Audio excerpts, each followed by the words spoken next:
In what ways does your media product use, develop, or challenge for and conventions of real media product? Through this evaluation, I shall be discussing how my media product uses, develops, and also challenges codes and conventions of a real media product. I shall be using examples from other sources and highlighting them through my own production when possible. I shall also be looking at dynamic aspects of my piece and how it differs from others. My main production piece was a music video for an artist called Emily Jane Stancer, and the song is called Emily's Rose. The basic structure is of a narrative/artist based video, as it follows a relationship which seems to be getting worse due to the boyfriend not being able to trust the girlfriend. However, we see the female character cheating on the male character right at the end, showing a plot twist ending. The video follows an open narrative with a multi-strand aspect and an enigma ending. My genre of music is soft acoustic rock, and the primary audience for my artist is young white female teenagers who are going into college or are at college and may hold down a part-time job. They will be coming from working class to middle class families and will also tend to socialise with music as a priority. Branston and Stafford, 1999, stated that each genre has a specific set of codes and conventions, and it is something that I shall explore through this question. Bennett et al. 2006 also said that all media production takes place in light of other media production. I analysed the products in terms of media language, representation and genre, and took note of ideas I could pastiche to my own product. I did this to guarantee that my target audience would understand my preferred reading, Stuart Hall, of my text, which could make my product being successful. The aspects which went into looking at creating a media product meant that research of other real media products had to take place in order to allow codes and conventions to be looked at, and also to start evaluating the pastiche which could potentially come from a media product into my own personal product. I looked at music videos such as Beyoncé's If I Were a Boy, where we see Beyoncé playing a narrative-based video with aspects of her showing performer as well. The narrative of Beyoncé's video follows a relationship which shows a dynamic factor of her being the police force, breaking the stereotype, Walter Lippmann 1922, of males being a police officer, and also we see her other half being a receptionist. However, we soon realise that the emphasis that Beyoncé is playing the male character is to understand what it would be like as a male, especially when she starts to find interest in another man. The plot plays on the dynamic binary opposite of male and female who are not playing stereotypical roles until a switch occurs in which we see the stereotype enforced again. By looking at the hybrid aspect towards the video, it was something which I personally wanted to incorporate, as I wanted the artist to be like a narrator throughout the entirety of the video, meaning that she could tell the story while we have a narrative playing at the same time. At the beginning of the video, dismemberment Goffman was used, showing only parts of her body which sexually objectifies her in close-up and medium shots. Richard Dyer said that music videos are used to create a star persona/image of an artist, and in Beyoncé's case she is shown to be a strong, sexually objectified woman. I liked the idea of dismembering a character. However, Bentley, 1997, said that the making of the old is the rearranging of the new. So I decided to use this to create the enigma technique and dismember the second male character at the end of my music video. This built up tension and generated shock for my target audience. Furthermore, I looked at Nina Nesbitt's video Selfies. The video uses a letterbox effect, which is a black strip across the top and the bottom of the video to create a professional look. Using my editing software Final Cut Pro 10, I inserted a letterbox effect of 80mm top and bottom. This resulted in my video looking more like a professional finished product that would appear on websites like YouTube. Because Nina Nesbitt appeals to an audience very similar to the one I was aiming for, I also looked at another of her videos, Stay Out. In parts of the video, the colours are edited to create a visual, cool look similar to the website Instagram, which is very popular and mainstream website for student and young people. I decided to pastiche this idea on my editing software Final Cut Pro 10. I used the Prism colour effect with 45% opacity. This is a common convention for indie music videos because it connects with the younger audience members who are most likely to be consuming the text. One of the other texts we looked at was John Mayer's music video to Free Falling. His video was performance based and had a very relaxed and soulful approach to the video. It made his music appear real. and down to earth and not based on money or fame, a convention particularly admired in the indie genre. The main way he portrayed this was because of his clothing. His casual shirt and trousers resembled his genuine love for music and lack of interest in the money. I incorporated this into my music video by ensuring all my characters, in particular my music artist, wore casual everyday clothing but also trendy enough to be seen in the popular high street shops.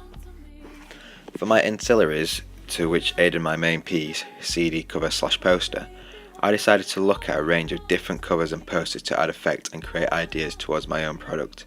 I looked at Ben Howard's Every Kingdom tour poster, which showed the dates of each performance and also the venues. I thought rather than doing an album poster, if I were to do a tour poster, it would highlight my eyes in how she's getting big, and highlighting potential shows that could be sold out due to the high demand, which focus on the convention of an artist being successful. Also, by highlighting the similar genre of acoustic rock, it meant that we could use similar aspects such as font used. However, with Ben Howard's very simple font, it foreshadows the simplicity of his music, which would have been good for my eyes, as her music is also simple and pure, making it fitting when publicising her. Looking at other factors such as the CD cover, I looked at Gabriella Aplin's digital copy of her single collection called Home, which I analysed from iTunes. I looked at the nostalgia-looking photograph of the main cover, which not only highlights the nostalgia but focuses on the Instagram effect, which is something in popular consumption through audiences, highlighting a specific audience which could relate to the one I wanted to look at. Through the research stage of pre-production, we were put into groups which I worked with for my entire production process of creating the music video. Looking at research tasks, we had to look at similar artists what fitted the same criteria for our artists. So we looked at gender, genre, and age. When looking at these factors, it enables us to look at the highlight audience for other particular factors. Finding the common codes and conventions through my research meant that I could successfully create ideas which related to the brief. Two main theories what come to mind when talking about this, one being Pete Fraser 2002, as he suggested that creativity is brilliant but the key to a strong media course for a project is professionalism and organisation. What was meant by this is that when coming up with a new media project, it is really good to have creativity and contribute. However, without any professional standards or organisation, then it will be difficult to get a strong 2006, to which will be successful. They suggested that all researching allows professional standards work to be looked at, meaning that it can pass to use later on if necessary. When new productions are created, with the organisation previous creativity to be used to create new, more imaginative, overpowering, which highlights the pastiche being used throughout all media productions.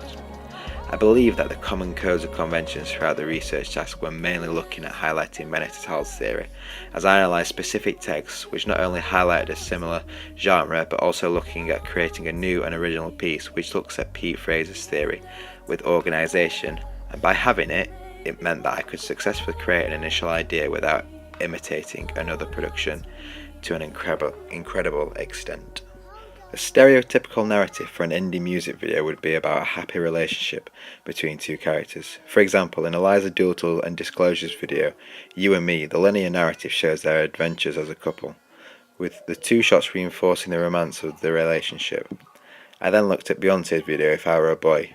The multi-strand narrative makes the video dynamic and engaging, resulting in a video receiving over 129 million views on YouTube. The switch of the character roles include the false hero prop of a male character plays with the audience's emotions. The sympathy switches from the male to the female. We decided this was a good narrative to pastiche because it will engage and intrigue our target audience. According to Todorov, a narrative has a three-stage formula: equilibrium, disruption, and re-equilibrium. The music video was dynamic in that it did not follow this structure. When the characters were in the disruption stage, when they argue, the narrative does not turn into a re-equilibrium, but rather a re-disruption, as the female then becomes unfaithful to her partner. By doing this, we were being experimental with our narrative in order to engage our target audience. Our narrative was also unconventional, through the character roles in order to generate a mixture of emotions from our target audience. Like in Beyonce's video, in the beginning of my music video, both characters were protagonists, until they argued through quick cuts in editing, and a black shot at the end of the male was portrayed as an antagonist. As the narrative progresses, the audience are persuaded to take the female side through the mid-shots in dark lighting until it's discovered at the end of the music video that she is the one that being is unfaithful and seen another man. Through this we created a false hero character, Prop, and left the audience in a position of shock and also sympathy for the male character. The narrative and use of character roles, along with the mystery of the story throughout, enigma technique, baths. My music video stands out and looks more unique from other indie videos, yet still conforms by using the binary opposites Levi Strauss of love and hate for a narrative. I found that highlighting a QR code in my poster which takes you to the artist's SoundCloud page is something which at the minute is starting to be highlighted through some artists. However, by allowing it to be able to go to listen to the music free, it breaks the convention of paying for material from an artist and allowing audiences to listen for free, which could highlight the broadening audience spectrum, as audience will want to listen to it for free over paying for it. And if they are given the direct source to which they can listen to it, therefore they are more likely to look at it, whether they be in the target audience or even a secondary one. With aspects such as a video, I believe that the story itself is challenging the use of codes and conventions, as it's highlighting the use of an open narrative with a multi-strand aspect and an enigma ending. What is meant by this is that an open narrative is an opportunity to expand on, that this is a meaning for the next video could potentially carry on the story which was shown, which isn't the usual case for a music video, as the convention is that they tend to stay for a closed narrative, being that there is a significant start, middle and end. However, showing the dynamic factor of this allows us to break the convention, but in a professional and creative style. With the multi-strand aspect as well, it allows us to focus on both the dynamic values of the story between the relationship and also the aspect of the artist being part of the video. It allows us to use the story from different aspects, which again isn't the case in usual music videos, as they tend to follow one person's point of view throughout, which again highlights the dynamic factor. Neil, 1990, argues that genres need to be dynamic in order to keep audiences interested, and I think that is something which I have personally tried to show through my approach of how I've shown my piece through specific dynamic factors which highlight not only the genre but also the artist as well. By allowing my music video and ancillary to follow, challenge and develop codes and conventions, it has made my production not only highlight Bennett et al.'s theory, but it has also meant that I have created a piece which has allowed my expression to be shown in a professional and organised aspect through the research stage to allow my production stage to be so effective.